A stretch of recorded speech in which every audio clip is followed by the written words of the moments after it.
السلام عليكم ورحمة الله وبركاته.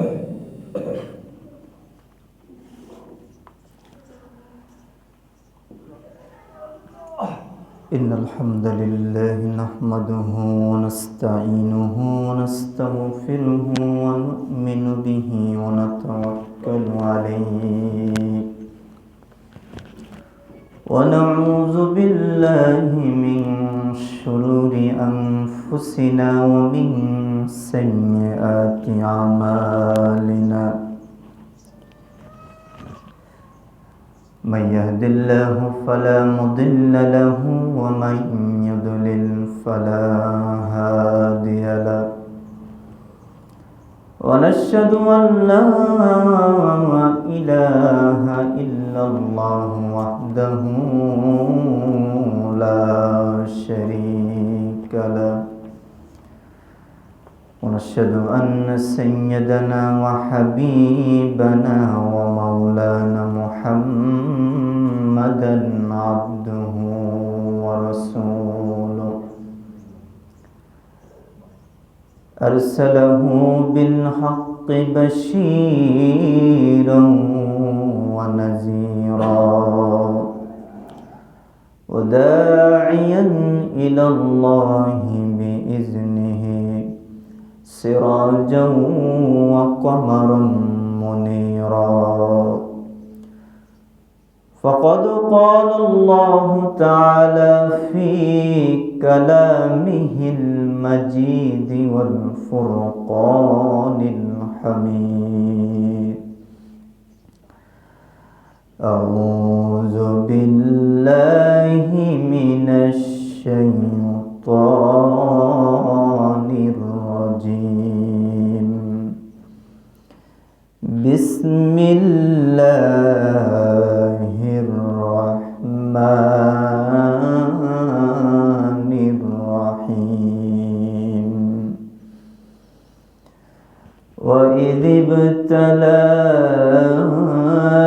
إبراهيم ربه بكلمات فأتمهن،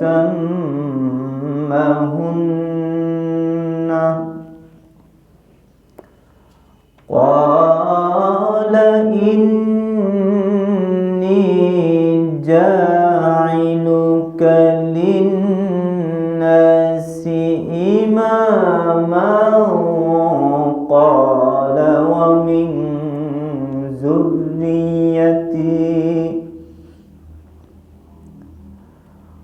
قال ومن ذريتي، قال لا ينال عهد الظالمين.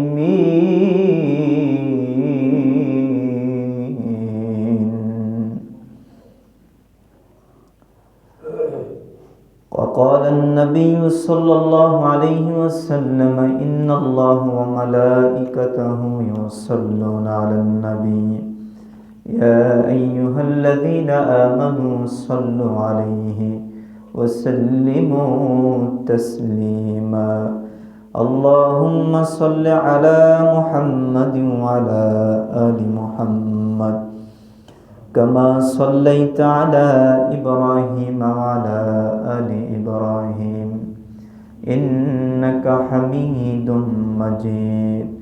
اللهم بارك على محمد وعلى آل محمد كما باركت على إبراهيم وعلى آل إبراهيم إنك حميد مجيد.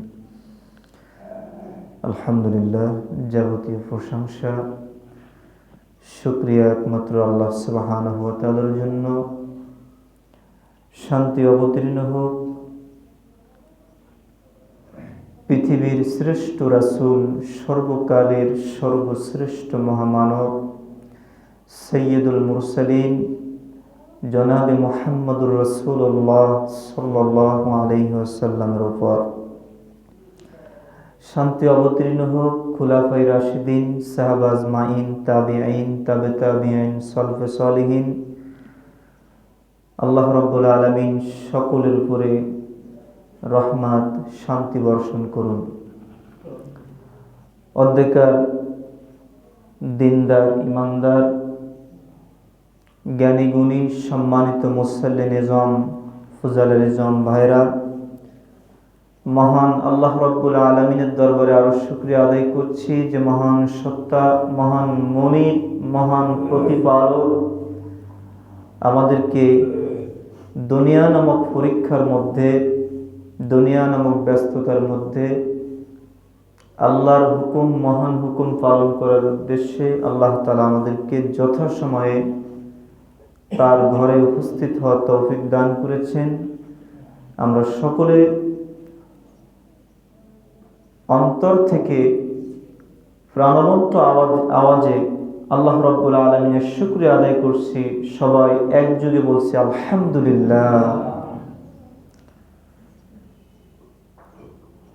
আমাদেরকে সুস্থ রাখার মালিক আল্লাহ রাব্বুল আলামিন, আমাদেরকে শারীরিকভাবে মানসিকভাবে আল্লাহ তাআলা আমাদেরকে প্রস্তুত রেখেছেন।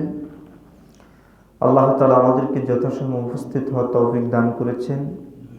আমাদেরকে যে নিয়ামত আল্লাহ তাআলা দিয়েছেন, এই নিয়ামতের মধ্যে হাজার হাজার মানুষের মধ্য থেকে আল্লাহ তাআলা আমাদেরকে বাছাই ছাঁটাই করে কবুল করেছেন।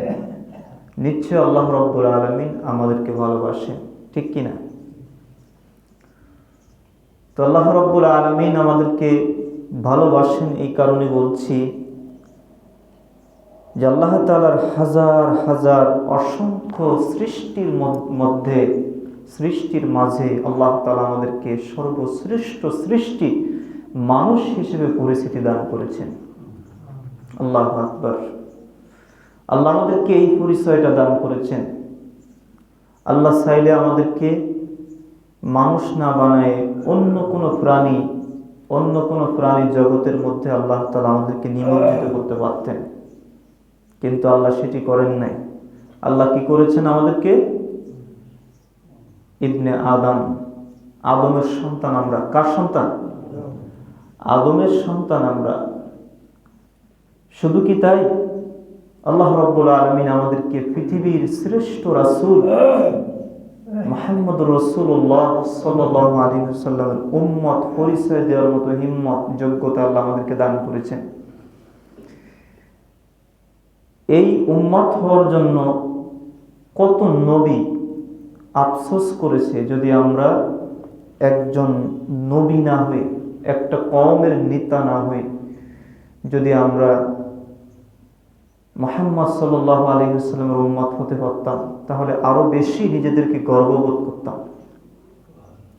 কিন্তু আপনি আমি না চাইতে, আফসোস ছাড়া আল্লাহ তাআলা আমাদেরকে মানুষ তো বানালেন, আশরাফুল মাখলুকাত তো বানালেন, এবং মানুষের ভিতরে সবথেকে উত্তম এবং সবথেকে সম্মানিত নবী মুহাম্মদুর রাসূলুল্লাহ সাল্লাল্লাহু আলাইহি ওয়াসাল্লামের উম্মত বানালেন। তাহলে এই শুকরিয়া যদি আমরা আমাদের গোটা জীবন ভর যদি আমরা আদায় করি, শেষ করতে পারব। আল্লাহ রাব্বুল আলামিন বলেন, মানুষ তোমাদেরকে বলছি, তামাম পৃথিবীর মানুষ জেনে রাখো,